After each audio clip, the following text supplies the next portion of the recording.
நாம இன்னைக்கு பார்க்க போறது அமெரிக்க அரசியலையே புரட்டி போட்ட ஒரு பவர்ஃபுல் கூட்டணி பத்தி தான்.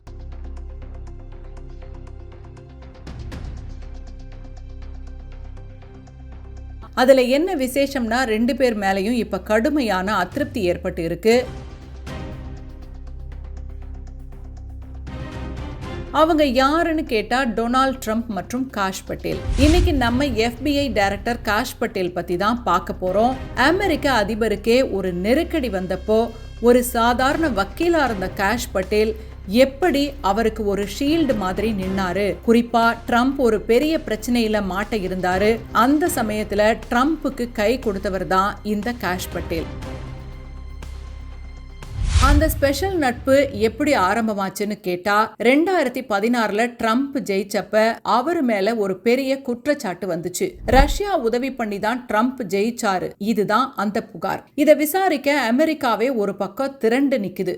அப்பதான் காஷ் பட்டேல் என்ட்ரி ஆகிறாரு. காஷ் அப்ப பாராளுமன்றத்துல இருக்கிற உளவுத்துறை கமிட்டியில ஒரு சாதாரண ஸ்டாஃபா இருந்தாரு. ஆனா அவரு மத்தவங்க மாதிரி மேலோட்டமா ஆவணங்களை பார்க்கல. ஆயிரக்கணக்கான பக்கங்கள் கொண்ட அந்த ரகசிய ஆவணங்களை ராத்திரி பகலா உட்கார்ந்து படிச்சாரு. அங்கதான் ஒரு மிகப்பெரிய உண்மைய அவரு கண்டுபிடிச்சாரு. இதுதான் கதையில இருக்க மிகப்பெரிய ட்விஸ்ட். அந்த ஆவணங்களை ஆராய்ஞ்சு பார்த்த காஷ் பட்டேல் என்ன சொன்னாருன்னா, ட்ரம்ப்புக்கு எதிரா பயன்படுத்தப்பட்ட ஸ்டீல் டோசியர் அப்படிங்கிற ஆதாரம் சுத்த பொய்யினும் அதை தயாரிக்க பணம் கொடுத்து FBI கூட சேர்ந்து சதி பண்ணதே ட்ரம்போட அரசியல் எதிரியான ஹிலாரி கிளின்டனோட கட்சி தான் ஆதாரத்தோட நிரூபிச்சாரு. ட்ரம்ப் பிரச்சார குழுவை சேர்ந்த கார்ட்டர் பேஜ் அப்படிங்கிறவரை உளவு பார்க்க FBI நீதிமன்றத்துல தவறான தகவல்களை கொடுத்து அனுமதி வாங்கினதை இவர் அம்பலப்படுத்தினாரு. சமீபத்துல ஜூலை 2025ல FBI இயக்குனரா பொறுப்பேற்ற பிறகு FBI தலைமையகத்துல ஒரு ரகசிய அறையில பர்ன் பேக்ஸ் அப்படின்னு சொல்லப்படுற அழிக்கப்பட வேண்டிய பைகள்ல வைக்கப்பட்டிருந்த ஆயிரக்கணக்கான ஆவணங்களை இவர் கண்டுபிடிச்சாரு. அதுல FBI அதிகாரிகள் எப்படியெல்லாம் திட்டம் போட்டு ட்ரம்ப்புக்கு எதிராக செயல்பட்டாங்க அப்படின்றதுக்கான ஆதாரங்களை எடுத்து ட்ரம்ப் கிட்டயே கொடுத்துட்டதா சொல்றாங்க.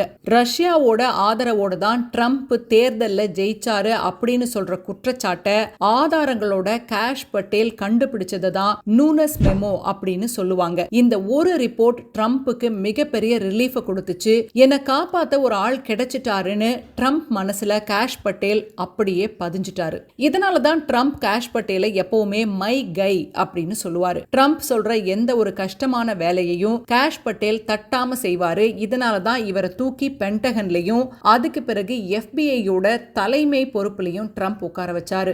FBIக்குள்ள இருக்கிற துரோகிகளை கண்டுபிடிக்க காஷ் பட்டேல் தான் சரியான ஆள்னு ட்ரம்ப் நம்பினாரு. ஒரு இந்திய வம்சாவளி நபர் அமெரிக்காவோட மிக உயரிய ரகசியங்களை கையாளக்கூடிய இடத்துக்கு வந்ததுக்கு இந்த விசுவாசம் தான் முக்கியமான காரணம். காஷ் பட்டேல் FBI டைரக்டர் பதவியில இருந்து எப்ப வேண்டுமானாலும் தூக்கி எறியப்படலான்னு இப்போ செய்திகள் வருது. என்ன ஆச்சு? சமீபத்துல அவர் இமெயில் அக்கவுண்ட் ஹேக் பண்ணாங்களே, அதனாலயா அப்படின்னு நீங்க நினைக்கலாம். அதுக்கும் மேல காரணங்கள் இருக்கு. காஷ் பட்டேல் மேல இப்ப வர குற்றச்சாட்டுகள்னால ட்ரம்பே அவருக்கு சப்போர்ட் பண்ண முடியாம தவிக்கிறாரோன்னு தோணுது.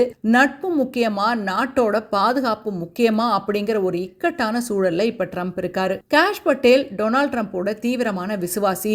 FBI மற்றும் CIA போன்ற அமைப்புகள்ல இருக்கிற ட்ரம்ப் எதிர்ப்பு அதிகாரிகளை இவர் வேட்டையாட ஆரம்பிச்சாரு.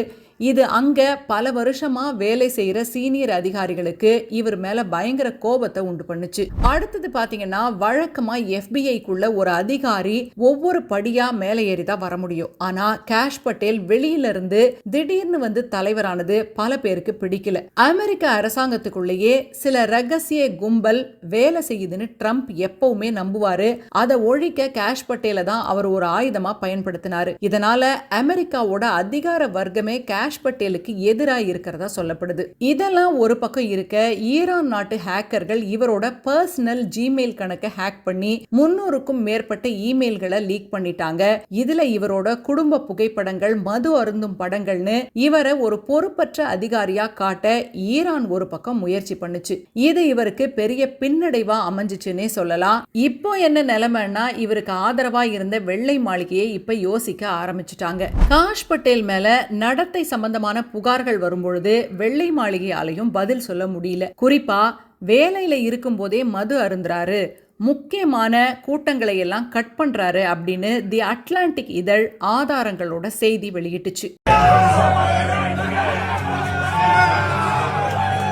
அடுத்தது ஏப்ரல் 10 தன்னோட கம்ப்யூட்டர் தற்செயலா லாக் ஆன உடனே தன்னை வேலையை விட்டு தூக்கிட்டாங்கன்னு நினைச்சு காஷ் பட்டேல் பயந்து கத்தினதா செய்திகள் வருது.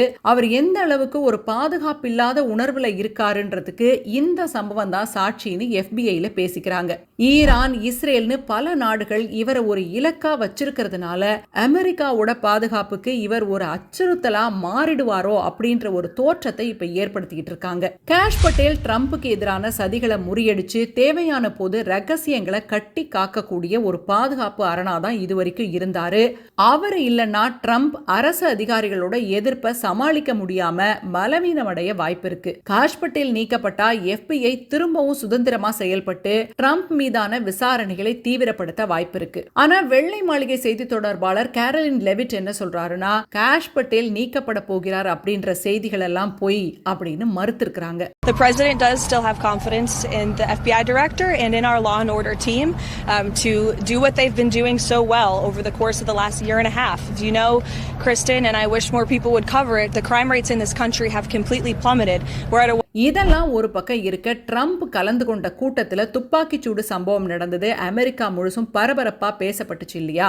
அதுல காஷ் பட்டேல் பேர் அடிபடுது. எப்படின்னு கேட்டீங்கன்னா, துப்பாக்கியோட வந்த அந்த நபர் ஆலன் உயர் அதிகாரிகளை கொலை செய்ய போறதா ஒரு பட்டியல் வச்சிருந்தான். அதுல காஷ் பட்டேல் பெயர் மட்டும் இல்ல. அதனால அவர் பெயரை மட்டும் அந்த குற்றவாளி ஏன் தவிர்த்தான் அப்படின்றது பத்தி இப்ப FBI புதுசா ஒரு விசாரணையை நடத்திக்கிட்டு இருக்காங்க. இதெல்லாம் ஒரு பக்கம் இருக்க, அமெரிக்க ஊடகங்கள் காஷ் பட்டேலோட கடந்த கால வாழ்க்கையை தோண்டி எடுத்துக்கிட்டு இருக்காங்க. 2005 வருஷம் இவர் ஒரு அரசு வழக்கறிஞரா சேர்றதுக்கு முன்னாடி 2 முறை கைது செய்யப்பட்டிருக்காருன்னு சொல்லி அந்த செய்திகளை இப்ப வெளியிடுறாங்க. நியூயார்க் நகர்ல ஒரு பார்ல இருந்து அவர் வெளியில வந்தப்போ பொது இடத்துல சிறுநீர் கழிச்சாரு, அதனால அவர் கைது செய்யப்பட்டாரு அப்படிங்கிறது ஒரு செய்தி. இன்னொரு பக்கம் வர்ஜீனியாவில் போதையில இருந்ததுனால அவர் கைது செய்யப்பட்ட விவரங்கள் இப்ப பூதாகரமா கிளம்பி இருக்கு. மொத்தத்துல காஷ் பட்டேலுக்கு இப்ப எல்லா பக்கம் இருந்தும் நெருக்கடி முற்றி இருக்கு. வெள்ளை மாளிகை அதிகாரிகள் ரகசியமா தெரிவிக்கிற தகவல் என்னன்னா, காஷ் பட்டேலோட பதவி எப்ப வேணுமானாலும் பறிக்கப்படலாம் அப்படின்னு சொல்றாங்க. கவுண்ட் டவுன் தொடங்கியாச்சுன்னு சொல்றாங்க. ஏற்கனவே ட்ரம்பும் பல பிரச்சனைகள்ல சிக்கி இருக்காரு. இந்த சமயத்துல காஷ் பட்டேலை நீக்கினா அவருக்கு இன்னும் சிக்கல் அதிகமாகும். ஈரான் போர் தொடங்கினதுல இருந்தே அமெரிக்கால பெரிய பதவியில இருந்த பல பேர் மாற்றப்பட்டிருக்காங்க. அதோட ஒரு தொடர்ச்சியா இதை பாக்குறீங்களா? இந்த செய்தியை பற்றி நீங்க என்ன நினைக்கிறீங்க? உங்க கருத்துக்களை கமெண்ட் பண்ணுங்க.